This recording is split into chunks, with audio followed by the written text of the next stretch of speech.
Hello friends, good morning. RSG education 91 में आपका स्वागत है। मैं आप लोग के लिए मॉर्निंग करंट अफेयर का सेशन लेके आई हूँ, जो कि आपके एग्ज़ाम के पॉइंट ऑफ व्यू से बहुत ज़्यादा इम्पॉर्टेंट होने वाला है। सेशन को शुरुआत करने से पहले आप लोग के लिए मोटिवेशनल कोट। निंदा से घबराकर अपने लक्ष्य को ना छोड़ो। निंदा से घबराकर अपने लक्ष्य को ना छोड़ो, क्योंकि लक्ष्य मिलते ही निंदा करने वालों की राय बदल जाती है। तो आपकी क्या राय है इस थॉट के बारे में? तो कमेंट बॉक्स में बताइएगा, क्या यह सच है? तो चलिए शुरुआत करते हैं आज का फर्स्ट क्वेश्चन। देखिए, हाल ही फिलहाल में 8 राज्यों का राज्यपाल चेंज हो चुका है और एक साथ ही 8 राज्यों का राज्यपाल चेंज हो गया है, इसलिए मैं एक साथ ही इसे लेकर भी आई हूँ। जैसे कि पहला थावरचंद गहलोत कर्नाटक के हैं, मैं इसे अलग अलग भी लेके आई हूँ। जैसे कि देखिए, 8 राज्यों के राज्यपाल चेंज हुए हैं। कर्नाटक के राज्यपाल कौन हो गए हैं? थावरचंद गहलोत। आप लोग को सबसे पहला होमवर्क यही टाइप करना है कि थावरचंद गहलोत का नाम आप लोग जानते हैं, जो कि एक केंद्रीय मिनिस्टर भी थे, सेंट्रल मिनिस्टर भी थे, जो कि कौन से पोस्ट पे ये थे। तो थावरचंद गहलोत अब तो ये कर्नाटक के राज्यपाल बन गए हैं। मूंग भाई पटेल मध्य प्रदेश के राज्यपाल बन गए हैं। हिमाचल प्रदेश के राज्यपाल राजेंद्र आलकर्ल। मिजोरम के राज्यपाल हरिबाबू कंभामपति मिजोरम के कौन थे? इससे पहले पिल्लई जी थे। झारखंड के राज्यपाल रमेश बैस और हरियाणा के राज्यपाल बंडारू दत्तात्रेय है। त्रिपुरा के राज्यपाल कौन बन गए हैं? सत्यदेव नारायण। और गोवा के राज्यपाल श्रीधरन पिल्लई जी हैं। ये सारे के सारे 8 राज्यपाल मैं आप लोग को कम से कम 3 दिन तक लेके आने वाली हूँ, वो भी कंटिन्यू, तो ताकि आप लोग को यही रिवीजन हो जाए। कम से कम 2 या 3 भी आप लोग को अगर याद रहता है तो बहुत अच्छी बात है। 3 दिन के अंदर आप लोग को अच्छी तरह से ये याद हो जाने वाला है। एक्स्ट्रा पॉइंट में देखिए कि जो भी राज्य होते हैं ना, राज्य से संबंधित जो भी नियम होते हैं वो कौन से भाग में दिया गया है? भाग 6 में दिया गया है। अनुच्छेद 152 से लेके 237 तक के बीच में ये सारे के सारे हैं। राज्य से मतलब क्या हम कहना चाहते हैं कि राज्य के जो भी हो गया, राज्यपाल, मुख्यमंत्री, वहाँ के जो भी राज्य से रिलेटेड हो, ना कि केंद्र से रिलेटेड हो। राज्य से रिलेटेड है तो उस सारे के सारे भाग 6 के अंतर्गत आएंगे। 153 के अंतर्गत यह कहा गया है कि किसी राज्य का राज्यपाल एक हो सकता है, या तो एक राज्यपाल एक से अधिक स्टेट के भी हो सकते हैं। ध्यान दीजिएगा, हम क्या कहें कि एक राज्यपाल एक स्टेट का भी हो सकता है और दो या 3 स्टेट का भी वो हो सकता है। 161 राज्यपाल का विवेकाधिकार की शक्ति और क्षमादान की शक्ति। आप लोग ये बताइए कि क्या राज्यपाल को फांसी से मुक्त करने की सजा होती है? जैसे कि राष्ट्रपति को तो होती है कि वो किसी को ये भी क्षमा दे सकता है कि उसे फांसी की अगर सजा सुनवाई गई है तो वो उसे खत्म कर सकता है। क्या राज्यपाल को भी ये शक्ति है? थोड़ा यस या नो में आप लोग कमेंट बॉक्स में बताइएगा। मैं यस या नो इसलिए बता रही हूँ कि आप लोग कमेंट बॉक्स में टाइप नहीं करते हैं, तो कम से कम यस और नो में आप लोग आंसर देंगे तो इससे भी आप लोग का रिवीजन भी होगा और थोड़ा टाइम भी आप लोग का बचेगा। 213 मतलब कि 213 राज्यपाल का अध्यादेश। 213 में क्या चीज दिया हुआ? राज्यपाल का अध्यादेश। और 123 में राष्ट्रपति का अध्यादेश दिया हुआ है। नेक्स्ट, सड़क परिवहन और राजमार्ग और MSME मंत्री को खाद्य प्राकृतिक पेंट का ब्रांड एम्बेसडर घोषित किया गया है। उनका नाम क्या है? Option number B Nitin Gadkari है। नितिन गडकरी। हाल ही में अमेरिका द्वारा पाकिस्तान सहित कितने देशों को बाल सैनिक रोकथाम अधिनियम की सूचना में शामिल किया गया है? क्या आप जानते हैं कि अभी भी बहुत सारे देशों में बाल सैनिक रोकथाम अधिनियम ज़बरदस्ती लागू करवाया जाता है। मतलब कि छोटे छोटे बच्चों को वो सैनिक बनाना सोचते हैं, क्यों जब उनके पास कोई समझ तक नहीं होता है। और कहीं कहीं तो वो बाल मजदूरी भी करवाते हैं। हमारे इंडिया में भी बहुत जगह आप देखेंगे, नुक्कुर वगैरह जो कि छोटा मोटा होटल है, उसमें देखेंगे कि वो बच्चे लोग काम किया करते हैं। तो अगर आप लोग देखें, तो अगर आप लोग सक्षम हैं उसका हेल्प करने के लिए, तो उसका ज़रूर हेल्प करें। देखिए कितना छोटे बच्चे को बंदूक दे दिया गया है और वो उसे सैनिक का दर्जा देके उससे गलत काम करवाया जाता है। तो सबसे पहले तो इसमें पाकिस्तान आ गया। पाकिस्तान सहित कितने देश और इसमें शामिल हुए हैं? तो टोटल 14 देश शामिल हुए हैं। बाल सैनिक रोकथाम अधिनियम 2008 आया था। 2008 में ये आया था। नेक्स्ट है हमारा मौसम पूर्वानुमान के लिए चीन एक नया उपग्रह भेजने वाला है। मौसम का पूर्वानुमान मतलब कि अगर मौसम खराब होने वाला है तो उससे पहले आपको ये बता दिया जाएगा कि हाँ मौसम इस दिन में ये खराब होने वाला है, ताकि आप लोग सचेत हो जाए। तो ऐसा उपग्रह को भेजेगा कौन? चीन भेजेगा। और उपग्रह में बर्फीले क्षेत्रों और समुद्र की सतह पर रखेगा नज़र। मतलब कि जितने भी बर्फीले क्षेत्र है और समुद्र की सतह पर रखेगा नज़र। और उसका नाम क्या है? तो उसका नाम FY3E है। FY3A। क्वेश्चन ये पूछ सकता है कि कौन सा FY3E कौन सा उपग्रह है और वो क्या काम करेगा? तो ये मौसम पूर्वानुमान करेगा, जो कि चीन के द्वारा भेजा गया है। नेक्स्ट क्वेश्चन, 5 जुलाई को आयोजित कोविन ग्लोबल कन्वेंशन की अध्यक्षता किसने की है?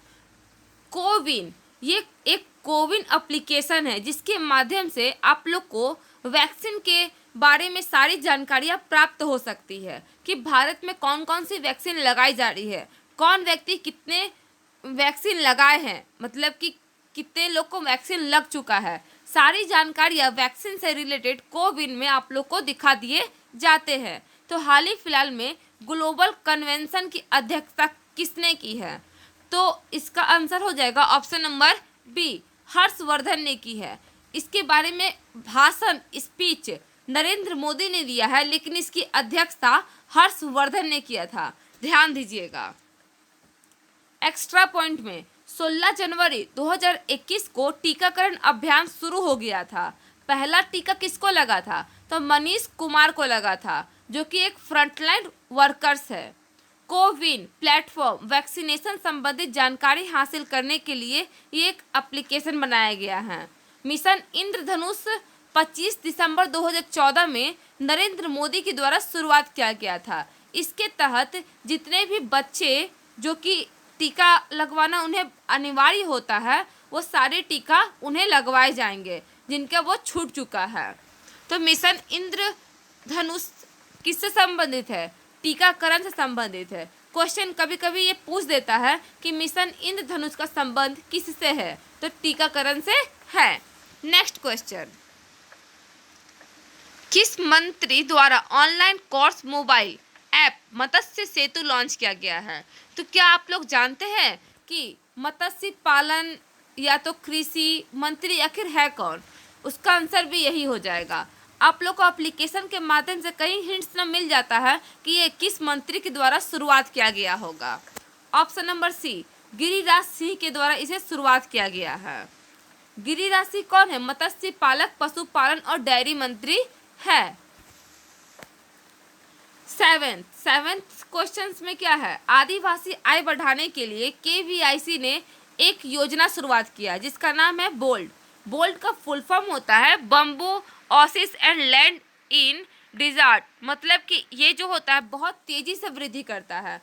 जो बांस का पेड़ होता है ना, बहुत तेजी से वृद्धि करता है, इसलिए इसका लगाया गया है ताकि वो बहुत जल्दी से वृद्धि करे और बाढ़ वगैरह आने में भी वो मदद करता है। मतलब कि बाढ़ वगैरह नहीं आने देता, मृदा अपरदन नहीं होने देता है। तो बोल्ड का फुल फॉर्म आप लोगों को याद रखना है। किसके द्वारा लॉन्च किया गया है? तो KVIC के द्वारा। इसका फुल फॉर्म होता है khadi and village industrial commission. इसका स्थापना जो है 156 में हुआ था और 1956 में हुआ था। हेडक्वार्टर मुंबई में है और अध्यक्ष कौन है? विनय कुमार सक्सेना है, विनय कुमार सक्सेना। नेक्स्ट क्वेश्चन, चर्चा में रहा आईटी एक्ट 2000 के धारा 66 किससे संबंधित है? तो आप लोग को एक बहुत इंटरेस्टेड न्यूज़ मिलने वाला है कि ये धारा 66 आखिर है क्या। तो आप लोग को मैं बता दूं कि ये धारा 66 जो है ना, वो आपका किससे संबंधित है? सूचना संबंधी अपराध से है, सूचना संबंधी अपराध है। मतलब इसका अगर नॉर्मल भाषा में बोला जाए तो ऐसा चीज़ है जैसे कि साइबर, आजकल कंप्यूटर और या इंटरनेट के माध्यम से हम किसी के बारे में भी कह सकते हैं और उसे वायरल कर सकते हैं। जैसे कि हम किसी के बारे में भी कमेंट कर सकते हैं, तो इससे क्या होगा? उनकी आत्मविश्वास को ठेस पहुंच सकता है, उनका क्या हो, आत्मसम्मान, और नहीं तो हम बोल सकते हैं उसका, जिसके बारे में बोल रहे हैं उनका अपमान भी हो सकता है। तो इसलिए ये धारा 66 आया था। तो अगर हम लोग इंटरनेट में किसी के बारे में कुछ बोलते हैं तो ये हमारे एक आज़ादी भी है, जो कि हमारे संविधान में लिखा गया है, बोलने की आज़ादी। तो बोलने की आज़ादी इससे नष्ट होती है। मतलब कि आर्टिकल से 19 और 20 आप लोग देखिएगा, बुक में जाके केवल देखिएगा, कमेंट करने की कोई ज़रूरत नहीं है कि 19 और 20 आर्टिकल्स में आखिर है क्या जिसको ये खत्म करता है, और इसलिए इसे खत्म किया गया है। धारा 66 को खत्म कर दिया गया था। और ये किसके तहत किया गया था? कौन से केस के तहत? तो श्रेया सिंघन, ये जो इमेज देख रहे हैं ये श्रेया सिंघन का है, जिस यही केस की थी जिनके द्वारा ये 66 धारा खत्म कर दिया गया था। लेकिन ये तो खत्म 2015 में ही हो चुका था, 2015 में ही हो चुका था, परंतु इसके बाद भी बहुत सारा केस इसके अंतर्गत दर्ज किया जा चुका है। सुप्रीम कोर्ट बंद कर चुका है इस धारा को, लेकिन इससे का अभी भी केस दर्ज होता है। अभी तक कुल मिला के 1300 केस इससे दर्ज कर दिए जा चुके हैं। मतलब कि सोचिए कि अगर हम लोग को परमिशन नहीं है पाकिस्तान जाना, लेकिन फिर भी धराधर लोग जाए जा रहे हैं। जस्ट लाइक एग्जाम्पल मैं दे रही हूँ कि 66 धारा खत्म हो चुका है, लेकिन इसके अंतर्गत अभी भी केस जो है लिखाया जा रहा है, मतलब कि दर्ज हुए जा रहा है। और कुल मिला के अभी तक 1300 केस लिखा जा चुका है, मतलब दर्ज किया जा चुका है। एक्स्ट्रा पॉइंट की बारे में बात करें तो भारत में हाईकोर्ट की संख्या 25 है और अंतिम हाईकोर्ट आपका अमरावती में है। पहले मुख्य न्यायाधीश हीरालाल जे कानिया जी है, हीरालाल जे कानिया। पहली महिला न्यायाधीश के बारे में बात करें तो एक सुप्रीम कोर्ट की होती है, एक हाई कोर्ट की बनी है। तो सुप्रीम कोर्ट की फातिमा बीबी है। ध्यान दीजिएगा, सुप्रीम कोर्ट की न्यायाधीश है, ना कि मुख्य न्यायाधीश है। अभी तक कोई भी सुप्रीम कोर्ट की मुख्य न्यायाधीश महिला नहीं बनी है। तो आप लोग अगर महिला है तो ये आप लोग के पास एक मौका है पहला वर्ड लगाने का कि पहला डैश बनी। अब आप अपना नाम जोड़ सकते हैं। पहली महिला न्यायाधीश अन्ना चांडी, जो कि हाई कोर्ट की बनी है। कौन से हाई कोर्ट की? केरल हाई कोर्ट की बनी थी अन्ना चांडी। मोदी सरकार ने सहकार से समृद्ध के विजन को साकार करने के लिए एक सहयोग मंत्रालय बनाया है। मतलब कि जैसे उद्योग मंत्री होता है, कपड़ा मंत्री होता है, शिक्षा मंत्री होता है, बहुत सारे ऐसे मंत्री होता है। और हाँ, एक बार और, मैं जब ये PDF तैयार कर चुकी थी तो मुझे एक और न्यूज़ मिली थी, तो मैं आप लोग को ये भी शेयर कर देती हूँ कि हाल ही फिलहाल में रमेश पोखरियाल, जो कि हमारे शिक्षा मंत्री हैं, उन्होंने भी इस्तीफा देने की घोषणा की है।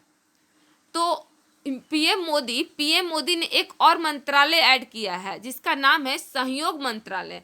अब देखिए इस पोस्ट पे कौन व्यक्ति होते हैं, तो कुछ दिनों में ही ये पोस्ट में कौन व्यक्ति बैठेंगे तो आप लोग को बता दिया जाएगा जब ये नरेंद्र मोदी घोषणा कर देंगे। तो नेक्स्ट क्वेश्चन, किस राज्य की विधानसभा ने राज्य विधान परिषद का गठन किया है? कोई भी राज्य में एक राज्यसभा होता है, एक विधानसभा होता है, एक विधान परिषद होता है। विधानसभा तो हर स्टेट में होता है, लेकिन विधान परिषद किसी किसी स्टेट में ही होता है। अभी तक कुल मिला के 6 स्टेट में ही विधान परिषद है, और पश्चिम बंगाल जो है विधान परिषद के लिए मांग कर रही है, जिसके कारण विधानसभा से ये जो बिल है पास हो चुका है। अब ये अगर राष्ट्रपति भी पास कर देता है या राज्यपाल पास कर देता है तो ये नियम लग जाएगा कि पश्चिम बंगाल में भी विधान परिषद है। तो आप लोग क्या कौन से स्टेट में रहते हैं और उस स्टेट में क्या विधान परिषद है कि केवल विधानसभा है? यस या नो में कमेंट करिए। यस, विधान परिषद, बस इतना लिखना है आप लोग को, तो मैं समझ जाऊंगी। तो आप लोग को ये भी मालूम चल जाएगा कि आप लोग जिस स्टेट में रहते हैं क्या उस स्टेट में विधानसभा है कि विधान परिषद है, या दोनों है। तो आप लोग थोड़ा नॉलेज तो रखना चाहिए अपने स्टेट के बारे में। तो पश्चिम बंगाल में 1935 एक्ट के तहत विधानसभा और विधान परिषद दोनों थे।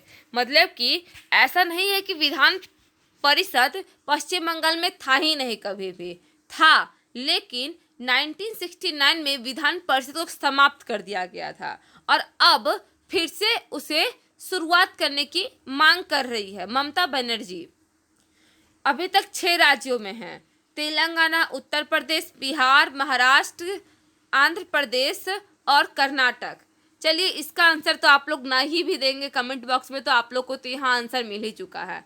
अगर इससे रिलेटेड कोई स्टेट में आप लोग रहते होंगे तो विधान परिषद है, अन्यथा नहीं है। आप लोग इस जो इमेज में लगाई हूँ आप लोग इसे रीड करिएगा। इसमें भी बहुत सारे ऐसे जानकारियाँ हैं जो कि एग्जाम के पर्पज से बहुत ज़्यादा इम्पोर्टेंट है। हाल ही में चर्चा में रहा तिहारी संरक्षण रिजर्व किस राज्य में स्थित है? मतलब कि ये सबसे पहले तो हम लोग को मालूम होना चाहिए कि चर्चा में रहा क्यों है। तो तिहारी संरक्षण रिजर्व में हाल ही फिलहाल में कोबरा सांप पाया गया है। कोबरा सांप एक बहुत खतरनाक सांप है जो कि किसी विशाल हाथी को भी एक डंक में मार सकता है, एक डंक में मार सकता है। तो ये कहाँ है तिहारी संरक्षण? ऑप्शन नंबर बी, महाराष्ट्र में है। ये देखिए कोबरा, और सबसे पहले कोबरा का जो जहर है ना, किसी भी जहर को न्यूरोटॉक्सिन कहते हैं। और एकमात्र सांप जो कि कोबरा है खुद के अंडे के लिए घोंसला का निर्माण करता है, खुद के अंडे के लिए घोंसला का निर्माण करता है। और ये अभयारण्य किंग कोबरा देखा गया, इसलिए चर्चा में रहा है। यह महाराष्ट्र के किस जिले में पड़ता है? तो सिंधुदुर्ग जिले में पड़ता है। नेक्स्ट क्वेश्चन, महाराष्ट्र में 50 साल या उससे अधिक आयु के वृक्षों को विरासत दर्ज कराने के लिए क्या चीज शुरुआत किया गया है? तो वृक्ष संरक्षण अधिनियम 1975 में संशोधन किया गया है। मतलब कि जिसका पेड़ की आयु 50 साल से अधिक है उसे नहीं काटना है।